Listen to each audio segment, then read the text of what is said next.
Question है 36 number question कह रहा है कि a figure shows 11.7 feet wide ditch with the approach road at an angle of 15 degree the horizontal with what minimum speed should a motorbike be moving on the road so that safely cross the ditch।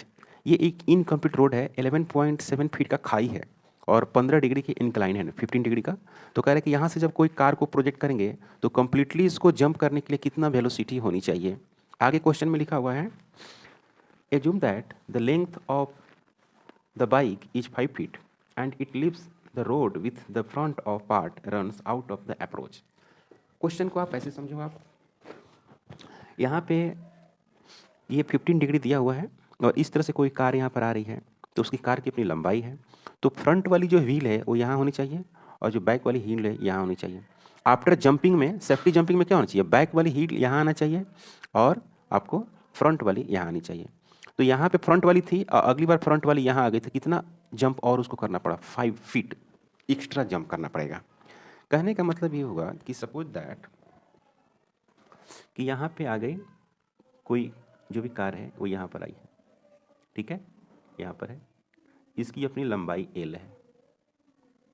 अब इसकी जो हम U velocity देंगे तो ऐसे जब ये jump करेगी ऐसे ऐसे ऐसे ऐसे, तो इसकी जो बैक वाली व्हील होना चाहिए यहाँ होना चाहिए, जो फ्रंट वाली होनी चाहिए वो यहाँ होनी चाहिए। ये हो गई फ्रंट और ये हो गई बैक जो यहाँ पर है।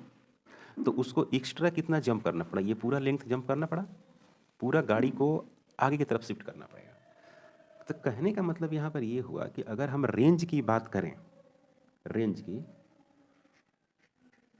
तो रेंज जो होगी वो होगी 11.7 फीट अब प्लस एल। एल क्या है, एल जो है लेंथ है, किसकी लेंथ है, बाइक की या कार की। तो 11.7 फीट अब प्लस 5 फीट, तो ये आ जाएगा 16.7 फीट, ये आ जाएगा। This is the range. मुझे कैलकुलेट करना है इसकी इनिशियल वेलोसिटी कि कितना से इसको हमने प्रोजेक्ट किए हुए हैं, ये मुझे कैलकुलेट करना है।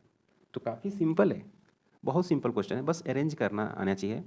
तो रेंज इक्वल टू जो होती है वो होती है U² sin 2 theta divide by G। Range की जो वैल्यू दिया हुआ है वो है 16.7 फीट इक्वल टू, फिट में है value, U² into sign 2 into 15 degree, sorry ये डिग्री है, 15 डिग्री डिवाइड बाई जी। जी का वैल्यू 32 लेंगे फिट में, याद रखें जी की जो वैल्यू होती है वो 32 फीट होती है पर सेकेंड स्क्वायर। क्लियर बच्चों, तो ये फिट में है, ये वैल्यू किस में है, फिट में है। तो आपको मिलेगा यहाँ पर 16.7 into 32 equal to U² into sine 30 degree. तो इसको सोल्व करेंगे तो क्या मिलेगा, 16.7 into 32 equal to U² into sine 30 1/2। इसको यहाँ मल्टीप्लाई करेंगे तो मिलेगा 16.7 into 32 into 2 equal to U², U equal to under root. इसको सोल्व करें, इसको मल्टीप्लाई करें यहाँ तो 433.32। अब इसको लगभग क्या करता हूँ, 32 के आसपास मानता हूँ इसको। अगर मैं इसे 32 कंसीडर कर दूँ, ये 32 है तो आसानी से 32 मिलेगा लगभग। तो U की जो वैल्यू होगी बच्चों, U की वैल्यू जो होगी वो होगी 32 फीट पर सेकेंड और यही हो गई आंसर।